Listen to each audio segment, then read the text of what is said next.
తొర్రూరులో నాకు ఇల్లు ఉన్నది, తొర్రూరులో నాకు ఆఫీస్ ఉన్నది. నేను ఎప్పుడు తొర్రూరులో పండుకుంటుంది. మరి నా తొర్రూరులో ఆఫీసులో నన్ను ఉంటానంటే కూడా నుంచి తీసుకొచ్చి ఇక్కడ పెట్టారు, నర్సరావుపేట తీసుకొచ్చారు. ఆడ ఝాన్సీ గారికి సిటిజన్షిప్ అమెరికాలో ఉన్నది. ఆవిడ ఇక్కడ ఇల్లు లేదు, ఏది లేదు, తొర్రూరులో ఆమె బాధాపుతున్నది. ఆవిడ అంటే ఎంత ఘోరం అండి. 45 ఏళ్ళ రాజకీయాలలో ఇంత మోసం, ఇంత దగ నేను ఎప్పుడు కూడా చూడలేదు. రాజశేఖర్ రెడ్డి పీరియడ్లో కూడా ఇట్లా ప్రజాస్వామ్య విరుద్ధంగా ఎప్పుడు కూడా చేయలేదు. కానీ ఇప్పుడు ఎందుకో ప్రజాస్వామ్య విరుద్ధంగా నాకు రాజకీయాలలో ఈ కక్ష సాధింపులు చేయటం వల్ల రాజకీయాల్లో ఉండాలన్నా తప్పుకోవాలన్నా ఏంది ఇంత గోస ఏందండి? ప్రజలు నాకు పట్టం కట్టారు.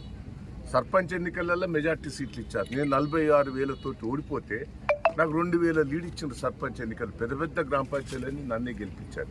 ఏదైనా మున్సిపాలిటీ కూడా మెజార్టీ వచ్చింది. ఇంత ప్రజాస్వామ్యంగా వచ్చిన దాన్ని ఇంత దౌర్జన్యంగా చేస్తాం. నాకైతే బాధ ఉన్నది, నాకు ఏడుపు వస్తున్నది. అసలు రాజకీయాల్లో ఉండాలన్నా, రాజకీయాల నుంచి తప్పుకోవాలన్నా అనిపిస్తుంది. నాకైతే ఇంత గోస, ఇంత ప్రజాస్వామ్య విరుద్ధంగా చేస్తుంటే ప్రజలు పాపం సంతోషంగా ఉన్నారు. కార్యకర్తలు కూడా రాత్రింబవళ్ళు కష్టపడ్డారండి. మా కార్యకర్తల కష్టం చూస్తే అయితే నాకు బాధ అనిపిస్తుంది. ప్రజలైతే కార్యకర్తలు 2 రోజులు బట్టి భోజనం లేకుండా 10,000 మంది కార్యకర్తలు వచ్చి రాత్రింబవళ్ళు కష్టపడ్డారు నా కోసం. నేను ఏం చెప్పాలి, ఏందైనా చెప్పాలి?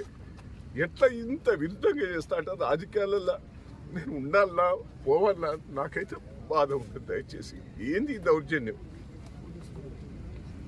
పోలీసు వాళ్ళు కూడా దయచేసి ఇట్లా చేయటం కూడా మంచిది కాదు.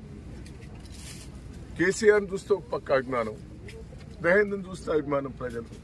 కానీ ఇంత అరాచకాలు చూస్తుంటే నాకైతే ఏమన్నా చెప్పండి. నా కార్యకర్తలకు ఏం జవాబు చెప్పుకోవాలి? కార్యకర్తలకు నేను ఏం జవాబు చెప్పాలి?